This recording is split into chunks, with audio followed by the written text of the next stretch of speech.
Imagine walking into your sister's wedding only to be publicly shamed for your career, right in front of everyone you know. That was me, Natalie Brooks, the family disappointment who dared to chase her own path. But what happened next changed everything. My assistant held the key to a truth no one saw coming, a truth that crushed their arrogant assumptions and flipped the whole family legacy on its head. Before we dive into the story, let me learn a bit about you. If you're a charming lady, please leave the number 1 in the comments. And if you're a dashing gentleman, leave the number 2. This way, I can send you a special greeting. Now, let's start the story together. I hadn't set foot on the Brooks estate in 5 years, and walking through those gates today felt like stepping into a battlefield I was ready to win. The sprawling grounds were dressed in the rich colors of fall, golden leaves scattered across the gravel driveway, and string lights twinkling softly against the crisp Virginia air.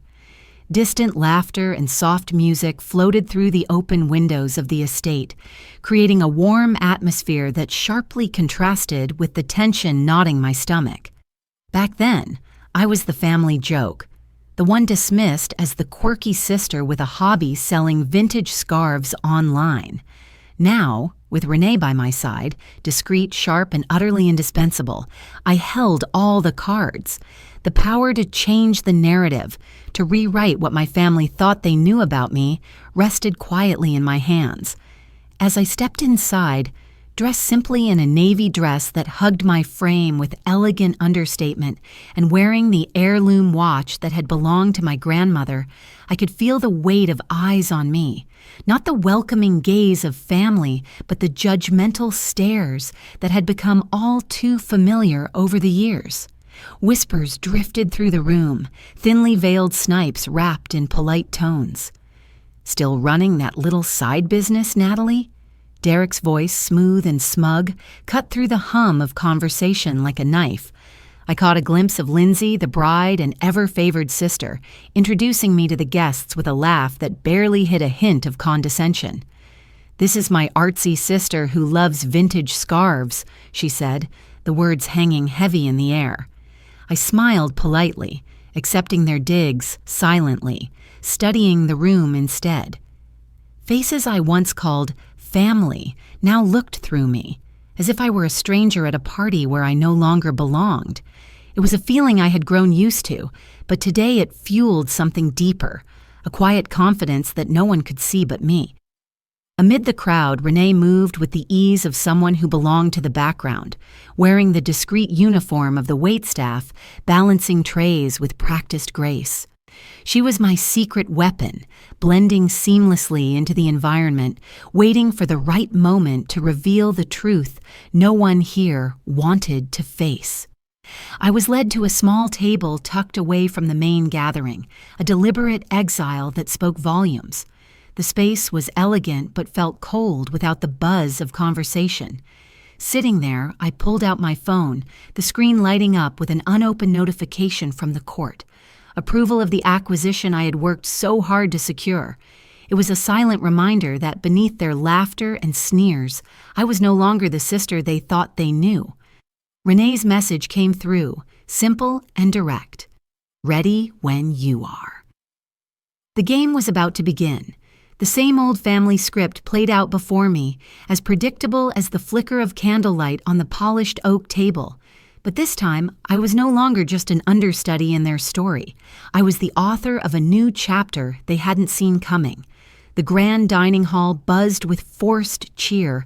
Candles cast gentle shadows across faces strained with expectation, and toasts echoed off the vaulted ceilings, masking the tension simmering beneath. Years ago, my father, Edward Sr., had told me to learn the ropes in the warehouse, as if that was the only path for someone like me. Back then, I had swallowed those words in silence. Now I ran my own empire, a manufacturing company far removed from the dusty floors of the family timber business. But this truth was one they refused to see. Edward lifted his glass, his voice ringing with pride and dismissiveness. "Here's to tradition and to real business that's built on hard work and legacy." His eyes flicked towards me, a veiled jab aimed at my so-called digital hobbies. Derek, ever eager to impress, took the opportunity to boast loudly about Brooks Timber's expansion plans, new mills opening next year, an IPO on the horizon. The family was convinced they were invincible, blind to the cracks hidden beneath their carefully polished surface. I cleared my throat, forcing myself into the conversation. My company has just completed its first full-scale manufacturing subsidiary, I said evenly, watching the laughter and eye rolls ripple through the room like a cold breeze. My words hung there, unanswered except for snickers and whispers. But Renee, ever vigilant, slid a small USB drive into my palm under the table, a quiet lifeline holding everything I needed. Edward's gaze hardened as he dismissed me outright. "Natalie, perhaps it's time you consider settling for a real job." The implication was clear and cutting, a reminder that in their eyes I'd never measured up. I met his stare, steady and unyielding. "I don't work for anyone anymore," I said simply. The words were a quiet revolution, signaling the end of my patience and the beginning of my control. Murmurs filled the room, but Derek's bitter mutter cut through the noise. Why invite her at all? I ignored the question, pulling out my phone to send a quick message to my legal team. Confirm asset freeze effective Monday. The pieces were falling into place, and I was ready to make my move. In this family, tradition was their armor and their weakness. Tonight, I planned to dismantle both. The best seat in the house was not mine, not yet. As I glanced around the reception tent, the warm glow of string lights reflected off champagne flutes held by impeccably dressed guests. Soft music played in the background, mingling with polite laughter and the clinking of silverware. The pond beside the tent mirrored the golden hues of the evening sky, a perfect picture of celebration. Yet beneath the surface of this idyllic scene, a current of tension pulled at me, a reminder of the place I was meant to hold and the place I was forced to accept. Lindsay, radiant in her wedding gown, had warned me before tonight. "Don't make things about yourself, Natalie." I wasn't planning to. This wasn't about me. It was about business. But sometimes, business demanded a presence, a declaration that couldn't be ignored. I scanned the seating chart again and froze. My name was missing from the main table, replaced instead by a note directing me to a small side table, tucked away from the center of the celebration. The exclusion stung, but I kept my expression calm. I was used to being overlooked, but tonight, that was about to change. Renee, who had been blending in as waitstaff all evening, caught my eye and gave a subtle nod. All systems go. Her calm confidence steadied my nerves. This was the moment. As the best man raised his glass for a toast, I stood slowly, clearing my throat to capture the room's attention. The music softened, conversations dwindled. Every eye turned to me, the quirky sister who had always lived in the shadows. "I have a wedding gift," I began, my voice steady and clear, "but it's not for the happy couple." A ripple of confused murmurs spread through the crowd. Renee stepped forward beside me, pulling a leather-bound folder from beneath her server's apron. The logo of Orion Collective gleamed on its cover. "This," I continued, "is a gift to the company our family has long relied upon." I opened the folder, revealing stacks of legal documents, court stamps, lien notices, sealed contracts. The room fell silent as the weight of my announcement settled over them. Gasps echoed softly, but the sharpest sound was the shattering of Lindsay's champagne glass. She stared at me, disbelief and betrayal etched across her face. Raising my gaze, I met hers squarely. "And for the record," I said, "Renee isn't just my assistant. She's Orion's legal liaison." The words hung in the air, undeniable and final. In that moment, the best seat in the house wasn't just a place at a table. It was a seat of power I was claiming for myself. The game had changed, and I was no longer a player on the sidelines. Some gifts don't come wrapped in pretty paper. They arrive with consequences that no one can ignore. The reception tent had grown quieter as the evening wore on. the festive chatter giving way to uneasy whispers. The soft glow of the string lights now seemed colder, the crisp fall air pressing in around us as stunned guests exchanged shocked looks. Tonight was supposed to be a celebration, but I was about to change that. Dad used to say to me, "You don't understand real business." He clung to the old ways, convinced that legacy was everything. But tonight, he would learn firsthand what losing that legacy truly felt like. I stood before the gathering, my voice calm but resolute. "Orion Collective has acquired the debts of Brooks Timber," I announced, watching as faces fell. It wasn't just a business transaction, it was a reckoning. Renee stepped forward, placing folders carefully on the dessert table nearby. Inside were court-approved liens and documents detailing asset freezes, all official and sealed. Edward Sr. scoffed at first, waving off the papers like they were insignificant. But when Renee produced printouts from the court docket, his confidence faltered. He was cornered by undeniable evidence. Derek's face turned pale as his phone buzzed insistently, the news spreading rapidly across social media. His proud boasts of expansion and public offerings crumbled under the weight of reality. Margaret, overwhelmed and unable to contain her emotions, quietly broke down, tears tracing paths through her carefully applied makeup. I looked around the room, locking eyes with each family member. "I'm here to save what you refused to see was broken," I said softly but firmly. The truth had been laid bare, and there was no going back. Renee's voice cut through the silence. "Your father has until Monday to sign the restructuring agreement. Otherwise, liquidation proceedings will begin immediately." The room seemed to shrink with the weight of that ultimatum. Lindsay stumbled away from the stage, her makeup smudged and her expression a mixture of shock and disbelief. Under her breath, I caught the whispered words, "She lied about being broke." "No, Lindsay, I never lied. I simply refused to play the part you all expected me to." Tonight, the truth was the most unforgiving gift of all. They said I needed a real job. Now, some of them do. The private lounge in the estate was a stark contrast to the lively reception earlier. The air hung heavy with the scent of abandoned wine glasses and the rustle of legal documents scattered across the mahogany table. The glow from the fireplace flickered softly, casting long shadows over faces worn thin by shock and desperation.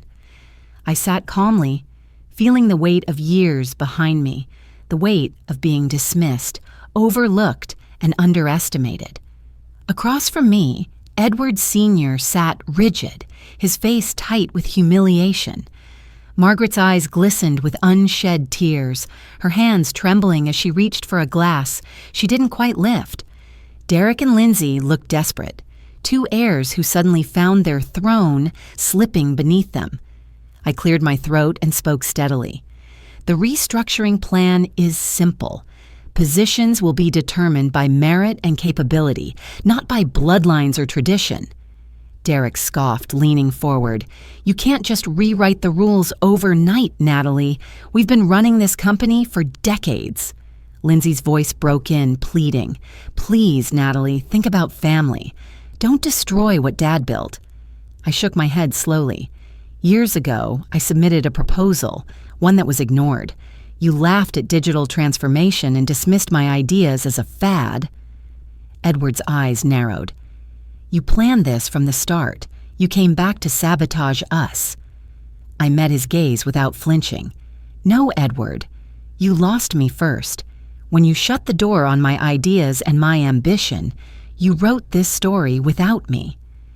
The room grew tense as I reached into a folder and pulled out 2 envelopes. "Derek, Lindsay, you're both relieved of your executive duties. Your titles will make for good photos, but that's all."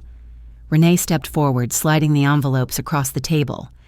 "Consider this a generous severance, especially since you believed I was just an assistant."